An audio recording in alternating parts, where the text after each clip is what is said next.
What's going on? What's going on? Good stuff going on. Yeah. Awesome. Making multiple videos one day. Usually make all my videos on Monday. Didn't work out this week. Don't make excuses. No excuses. No one cares about your excuses. Shaved. Classy. Looks classy. Alright. Let's do this. We got 3 things. Got to talk about. Positive feedback from spying video. It's a good one. Should I close the curtains? I'm not going to close the curtains. People are complaining. Too much darkness. Yeah, let in the light, even though you can't see me as well. All right. 3 big things. Last left off, talking about Eisenhower to Kennedy, talking about this issue about 90 miles south of Florida in Cuba. Let's get going.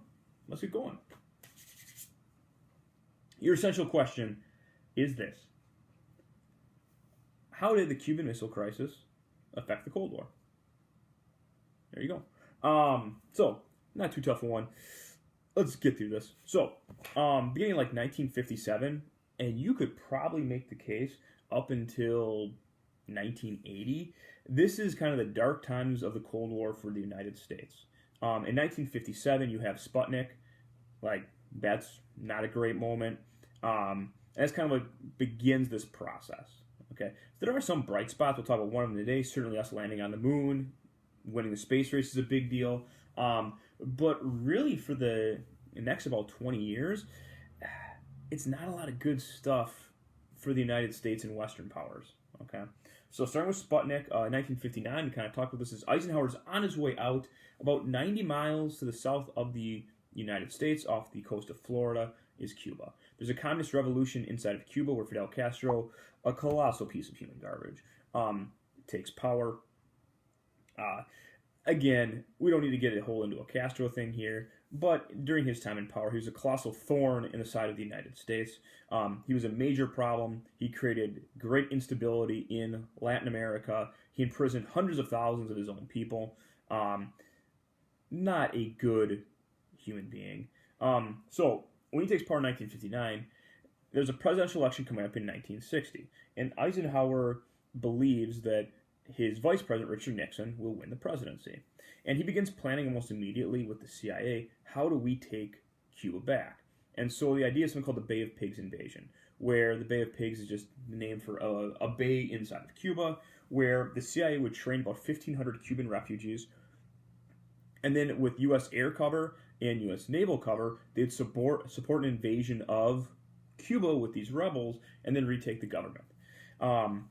Nixon does not win the election in 1960, and Kennedy does. And so when Kennedy becomes president, he's kind of left with this option on the table.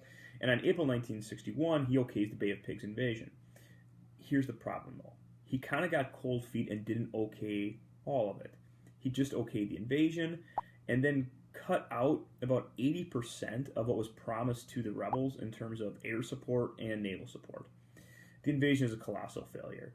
A couple hundred of these rebels are killed, about 1,000 are captured, and it makes the United States and Kennedy look really, really bad. This failed invasion of Cuba. That, combined with, in 1960, the Soviets shooting down the U-2 spy plane, combined with the Vienna Conference. That the Vienna Conference was the first time Nikita Khrushchev, human garbage, and President JFK met. JFK got destroyed by Khrushchev at this conference. It was so bad, in fact, that in his own diaries, Khrushchev wrote he felt bad for Kennedy, that he was so overmatched by this veteran and vicious politician in Khrushchev that he felt bad for Kennedy after the fact. And because Kennedy did such a poor job at the Vienna Conference and had shown a lack of commitment at the Bay of Pigs invasion by canceling air support and naval support, Khrushchev, and at the time, maybe rightfully so, pegged Kennedy as weak. That Kennedy is not going to stand up to him, and Kennedy's not Eisenhower, Kennedy's not Truman. And Truman wasn't a military general like Eisenhower, but Truman was hard-headed, he was mean, he was tough. Eisenhower, his credentials spoke for himself, where Khrushchev knew, I can't push Ike around. This is a former 5-star general whose military credentials are pretty unmatched. Kennedy, He's this good-looking guy from Massachusetts who served one term in the Senate, whose dad helped him get elected. I can push this guy around. This guy has really never had a tough break in his life. And Khrushchev made the calculated risk that I can push Kennedy around. And so where he does that is on August 13th, 1961, the biggest symbol of the Cold War is constructed. Just like Cuba would become a thorn in our side, Berlin and West Berlin was a thorn in the side of the Soviets. The East Berlin side, which was controlled by the Soviets, was an abysmal failure. So much so when the city was no wall in between, you could walk over from the eastern side to the western side, claim political asylum, and then all of a sudden be in the free market West. From 1945 to 1961, approximately 4 million people from Eastern Europe got out of the Soviet-controlled Eastern Europe through this loophole on the border of the Berlins and left. And because of this, Khrushchev made the decision that we have to stop this movement of people, and he orders the construction of the wall. He orders the construction of the wall because he believes that Kennedy is not tough enough or strong enough to stand up to him, and he won't do anything about it. He was right. The wall takes about 2 years to construct. It lasts for about 28 years. And so now you have Khrushchev in a situation where he's looking at the picture and sees Sputnik, sees the failure of Bay of Pigs, remembers the Vienna conference and how bad of a job Kennedy did, and now sees that Kennedy sat back and didn't do anything while he constructed the Berlin Wall, and he decides to make one of the worst miscalculations in foreign policy history. He believes Kennedy is so weak that he can put nuclear weapons on Cuba, 90 miles off the coast of the United States, and within range of New York, Washington, D.C., major U.S. cities. Khrushchev believes Kennedy is so weak based upon prior experiences that Kennedy will just let this happen, or he'll complain and that'll be it. And what Khrushchev doesn't realize is that he's backed Kennedy into a corner. Kennedy's looked so weak in this first 2 years of his presidency, or a year and a half of his presidency, the next time there's a confrontation with the Soviets, he's now forced Kennedy to have to go to the brink of war just to save, basically, face. The other thing Khrushchev does is Khrushchev was a saber rattler, where he would always make all these boisterous claims about the strength of the Soviet military, and the American politicians would listen to this and believe him. He was completely, wrong about all that stuff, but this created this issue in Congress where we continually put more and more money into defense spending. So by the time the Cuban Missile Crisis happens, Khrushchev unwittingly has created this situation in the United States where we have a 17-1 missile advantage over the Soviets, and he knows this.